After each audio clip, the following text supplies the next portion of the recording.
안녕하세요. 실전투자자입니다. 앞으로 세스클라만의 안전마진이라는 책을 다룰 예정입니다. 먼저 세스클라만에 대해서 간단하게 알아보는 시간을 가지도록 하겠습니다. 세스클라만은 미국의 억만장자 헤지펀드 투자자로 거대 투자사 바우포스 그룹의 설립자 겸 현 회장이다.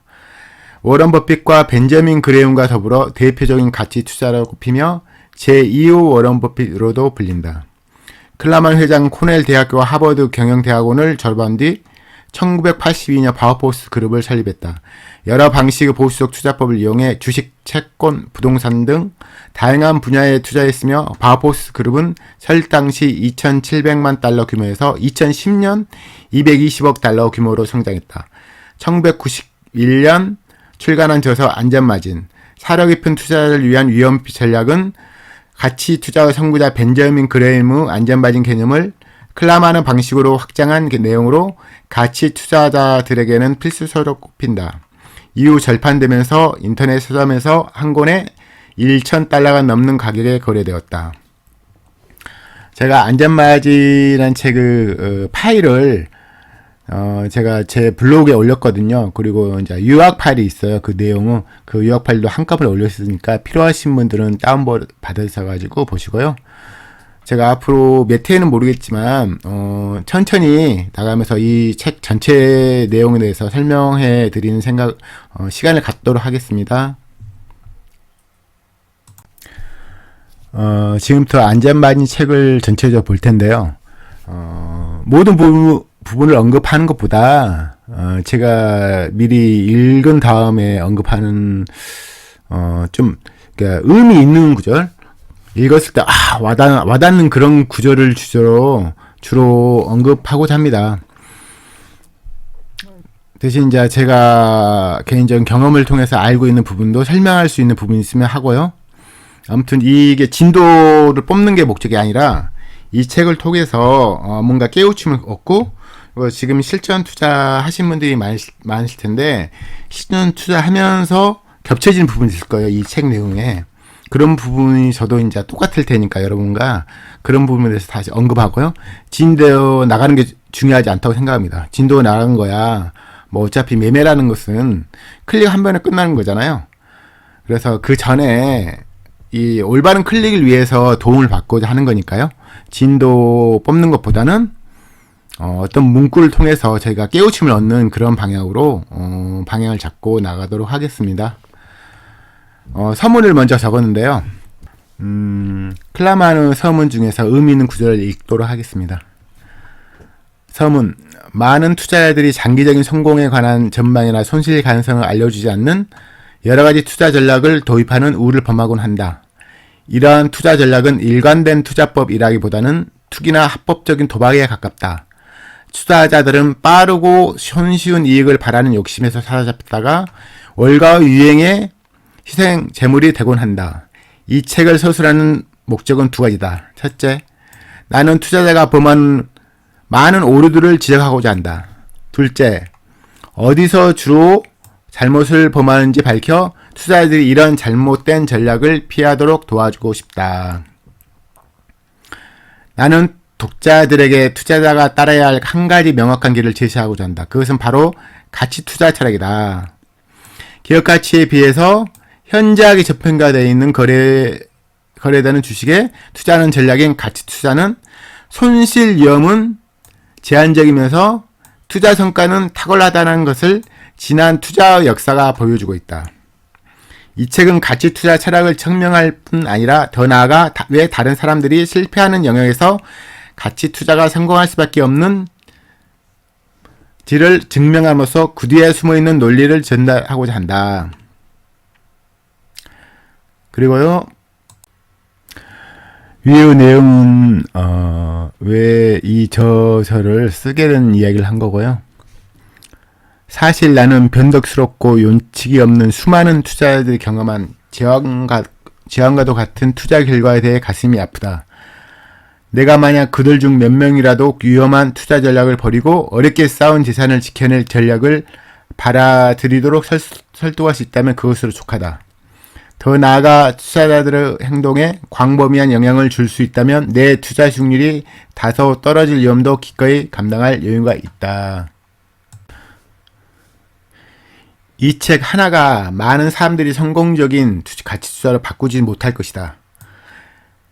가치 투자는 엄청난 강도의 노동과 엄격히 지켜야 할 원칙뿐만 아니라 장기적인 시각을 요구한다. 이게 어려운 거죠. 가치 투자가 되는데 드는 시간과 노력을 감당할 능력이나 시간이 되는 사람은 그리 많지 않다. 오직 그들 중 몇몇만이 성공을 위한 마인드를 지닐 뿐이다. 또한 이 책은 성공 투자를 위한 확실한 공식을 제공해 주지 않는다. 물론 그런 공식은 존재하지도 않는다.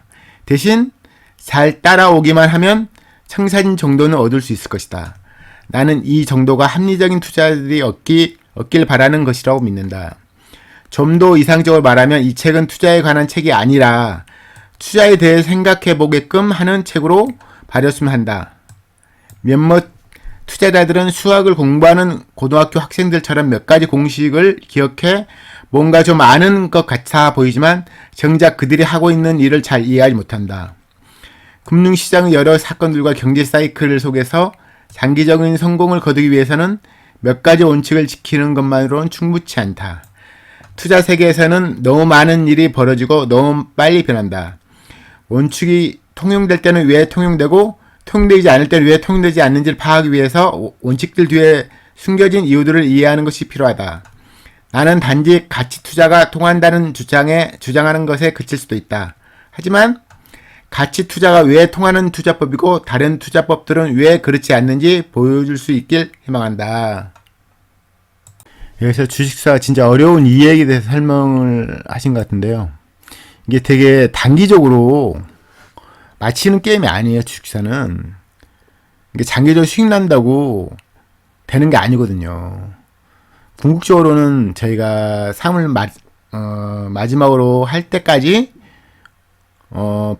꾸준하게 수익 나는 게 중요하거든요. 그래서 단기적으로 뭐 단타 치고 이거 수익 날 수도 있겠죠. 근데 이제 결국은 중요한 건 제가 여러 번 언급하지만 큰 금일 때 중요하거든요. 그때 실수 안 해야 되거든요. 그때 실수는 정말 치명타를 먹이거든요. 그래서 꾸준하게 좋은 습관으로 돈을 버는 습관을 들이고 나중에 큰 돈 있을 때 거의 잃지 않는 방법을 써야 되니까 그 전금일 때 트레이닝 하는 기간이에요. 어떻게 보면. 아무튼 제가 책을 많이 읽지만 이분 책을 첫 번째로 이렇게 선정한 이유가 있거든요. 장기적인 시간을 요구한다는 이게 되게 중요하니까 이걸 명심했으면 좋겠어요. 이거 보시면 몇몇만이 꾸준하게 성공하거든요. 대부분 사람들은 유혹이 빠져가지고 장기적인 시각보다는 단기적으로 할 거거든요. 어차피 안 바뀔 거예요. 저도 강의를 많이 한 건 아니지만 하다 보면 이제 사람들하고 접하게 되는데 잘 안 바뀌어요. 이게 원래 이 가치 투자 할 수 있는 사람이 정해진다고 봐도 틀리지 않아요. 그래서 그걸 바꾸려는 솔직히 지인 있더라도 그런 분들한테 이제 바뀌라고 이렇게 처음에는 했지만 지금은 하지 않습니다. 어차피 가치 투자 하시는 분은 하고요. 안 하신 분은 안 하거든요. 그 기질 문제라고 이제 버핏이 계속 말씀드리잖아요. 그런 말씀이고요. 개인 투자자와 기관 투자자 모두 기업 펀더멘털에 근거해 장기적인 의사결정을 하는 능력이 없음을 스스로 입증하곤 한다. 그것도 자주. 여기에는 그럴 만한 이유들이 있는데 몇 가지 소개하자면 기관 투자자들이 직면하는 성과에 대한 압박, 월가 보너스 구조, 금융시장의 들뜬 분위기 등이 그것이다. 결과적으로 투자자들, 특히 기관 투자자들은 단기적인 수익률, 상대 수익률 게임에 함몰되고 그로 인해 일시적인 주가 등락이 주요된 관심사가 된다. 그래서 항상 시세 분석을 자주 하죠. 저희는 이제 따르면 안 되겠고요. 이미 단기 성과에 초점을 맞추고 있는 상대 수익 추구 상대장 투자자들은 우월한 상대 수익의 원천이 최근의 시장 유형에 따를 것이라 생각하고 빨리 돈을 벌고자 하는 유혹은 너무나 커서 많은 투자자들이 대중에 역행하는 것을 어려워한다. 그래서 대중과 같이 투자하고 살 때 사고 팔 때 팔고 이러는 경우가 많죠. 때때로 투자자들은 자기 자신이 가장 큰 적이 된다. 예를 들어 가격이 계속 오를 때 투자자들은 탐욕에 이끌려 투기를 하게 되고 낙관적인 전망에 따라 유연천만한 베팅을 할 뿐 아니라 위험을 무시하면서까지 수익을 쫓는다. 신고가 매매가 그러잖아요. 보통 오를 쪽면 더 오른다고. 근데 벌기도 하죠. 그러다 이제 지옥을 맛보게 되는 거죠. 반대로 가격이 계속 떨어지면 손실에 대한 공포에 질려 펀더멘털과 상관없이 가격이 계속 폭락할 가능성에만 초점을 맞춘다. 시장 환경과 상관없이 많은 투자자들은 성공을 위한 공식을 찾아다닌다. 이런 공식은 없어요. 하지만 성공 투자가 수학이나 컴퓨터로 달성할 수 없다는 것이 우울한 현실이다. 컴퓨터 투자 하잖아요. 컴퓨터 투자 나쁘지 않아요. 좋은 점 있겠죠. 공부 안 하는 사람보다 나아요. 그렇지만 개인적으로는 이 실력이 계속 쌓을 수 있느냐, 그건 다른 문제거든요. 예전에도 컴퓨터 투자 있고 항상 그러지만 컴퓨터 투자가 나쁜 건 아닙니다. 좋습니다. 공부 안 하는 사람보다 훨씬 좋아요. 그렇지만 중요한 것은 어떤 종목을 어떤 가격에 사는 게 현명한 것을 깨우치는 그런 경험하는 과정이 필요하거든요. 근데 기계적으로 사고 판다는 것은 궁극적으로 경험이 쌓여서 어떤 분이든 경험이 쌓여서 능력이 배가 되잖아요.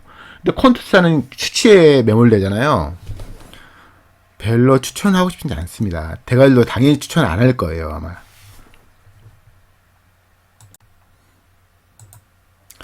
이쪽 내용은 책 내용에 대해 설명했으니까 그냥 넘어가고요.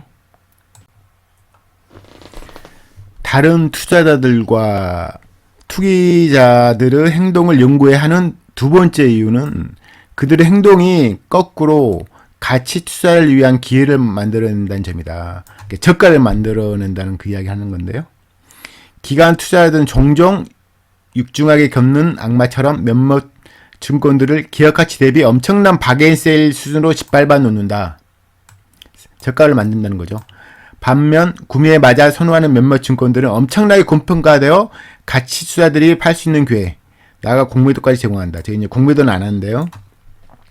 개인 투자자 집단은 다른 투자 대상들은 아랑곳 없다는 뜻 일제히 몇몇 증권의 가격을 미친 수준까지 사서 끌어올린다. 오일과 브로커들과 투자 은행들에게 선동된 많은 개인 투자자들과 기관 투자자들은 기업 가치를 무시하고 주식을 거래되는 종익 조각으로 여긴다. 좀 곤란하죠. 그러니까 전 금액일 때는 이게 가능한데 큰 금액이 되잖아요. 그러면 넉 단위 돼버리면 좀 다른 게임이에요. 이게 다른 사람들이 1년 번 돈을 이렇게 한순간에 사버린 거잖아요. 한순간에 수익 나기도 하고. 그때 정말 금액 적을 때 그런 습관을 들이면 이제 운영 금액 커질 때 바뀌지 않거든요. 잘 안 바뀌어요. 제 지인을 보더라도 안 바뀌니까 항상 그때를 생각하셔가지고 좋은 습관을 들이자. 사람은 습관의 동물이잖아요. 운영 금액 커진다고 갑자기 바뀌지 않으니까요. 그걸 되게 명심하셨으면 좋겠어요. 그래서 이제 저가 만들어지잖아요. 폭락장. 왜 만드는 그 이야기를 하면 그때 이제 이 기업까지 무관하게 주가 폭락하는데 왜 그런가를 아는 게 그러면 이건 의미 없는 거구나. 기업까지 무관한 이야기구나. 그래서 매수할 수 있다는 그런 이야기를 말씀드린 거예요. 궁극적으로 투자자들은 두 길 중 하나를 선택해야 한다. 한쪽 길은 대중을 따르는 편안함을 주는 수고스럽지 않은 길이다. 물론 잘못된 선택이다. 이 길은 다수 시장 참여자들을 이끄는 힘, 탐욕과 공포에 지배되는 감정적 반응, 상대 수익률 게임에서 비롯되는 단기성과 성과 지향에 굴복하는 것을 의미한다. 이 길을 따르는 투자자들은 점점 주식이 사고파는 상품인 베이컨처럼 생각될 것이다. 이 방법을 쓰면 투자자들은 대부분의 시간을 다른 시장 참여자들이 무엇을 할 것인가를 예측해 그보다 앞서 행정하려고 노력하게 된다. 문제는 주식을 종익 조각처럼 생각해 거래하는 게임에서 나오는 높은 단기 수익이 우둔함에 대해 투자자들의 눈을 가려버릴 것이라는 점이다. 대부분 그쵸, 기관들이 하는 게임이 보통 그렇죠. 이쯤 되면 투자자들에게 옳은 선택은 무엇인지 분명해진다. 그러나 대다수가 하기 싫어하는 높은 수준의 노력이 요구된다. 이 선택은 기본적 분석으로 알려져 있다. 이 방법을 통해 주식은 기업 가치의 부분적 소유권으로 인식된다.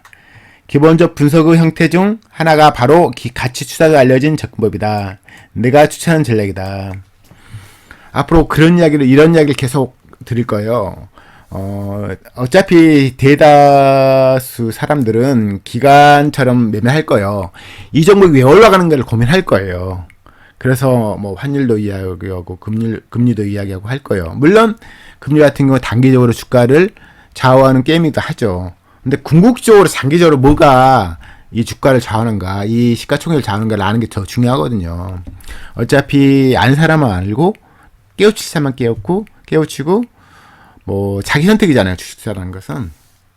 여기서 말한 기본적 분석이라는 것은 기업 가치에 대해서 분석한 거죠. 제가 계속 말씀드리면 기업 가치 대비 그 회사를 전체로 사는 가격이 시가총액이 싸냐 비싸냐를 따른 게 가치투자 게임이거든요. 그래서 기업이 갖고 있는 자산가치라든지 수익가치라든지 미래가치 대비해서 이 회사 통째로 사는 가격이 시가총액이 싸냐 아니면 이 정도면 적정가인가 아니 비싼가를 판단해서 저희들은 싸는데 집중하고 물론 주가는 더 떨어질 수 있어요.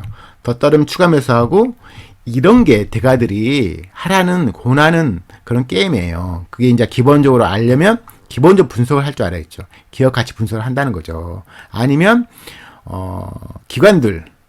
기관들이나 대부분은 주식투자들은 이러지 않을 거예요. 왜? 힘들거든요. 오히려 되게 기업 분석하고 이런 거 쉽지 않아요.